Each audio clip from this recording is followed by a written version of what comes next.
Taste the Daily. தமிழக மீனவர்கள் மீதான இலங்கை அரசின் அடக்குமுறையை கண்டித்து பாமகவினர் சென்னை நுங்கம்பாக்கத்தில் உள்ள இலங்கை தூதரகத்தை முற்றுகையிடும் போராட்டத்தில் ஈடுபட்டுள்ளனர்.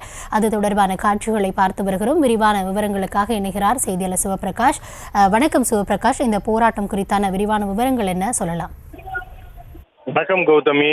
தமிழக மீனவர்கள் இலங்கை கடற்படையினரால் தொடர்ந்து கைது செய்து வரும் ஒரு அவலமானது நடைபெற்று வருகிறது. இந்நிலையில்தான் இதுபோல தொடரக்கூடிய இந்த கைதுகளை கண்டித்தும் அதே போல இலங்கை சிறையில் இருக்கக்கூடிய தமிழக மீனவர்களை விடுவிக்க வேண்டும் என்ற கோரிக்கைகளையும் முன்வைத்து இங்கு நுங்கம்பாக்கத்தில் இருக்கக்கூடிய இலங்கை தூதரகத்தை முற்றுகையிடும் போராட்டமானது பாமக சார்பில் இன்று நடத்தப்படுகிறது. இந்த போராட்டத்திற்காக தற்போது சென்னை வள்ளுவர் கோட்டத்திலிருந்து பேரணியாக தொடங்கி இவர்கள் இலங்கை தூதரகம் சென்று முற்றுகையிட திட்டமிட்டிருக்கின்றனர். அந்த வகையில் அதற்கு முன்னதான இந்த கண்டன போராட்டமானது தற்போது நடைபெற்று வருகிறது.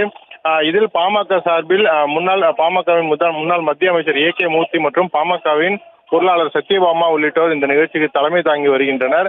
தற்போது இது மட்டுமல்லாமல் தூத்துக்குடி பகுதிகளிலிருந்தும் அதிலும் மிக முக்கியமாக தருவை பகுதியிலிருந்து அதிக மீனவர்களின் குடும்பங்கள் இந்த போராட்டத்தில் தற்போது கலந்து கொண்டுள்ளனர். இவர்கள் மீனவ குடும்பங்களை சேர்ந்து பாமக மற்றும் இந்த தமிழக மீனவர்களை கைதை கண்டிக்கக்கூடிய அமைப்புகள் அனைவரும் ஒன்று சேர்ந்து தற்போது இந்த பேரணியாக சென்று இலங்கை தூதரகத்தை முற்றுகையிட முடிவெடுத்துள்ளனர்.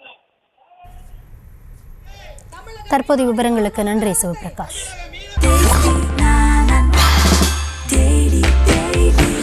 Taste the Daily.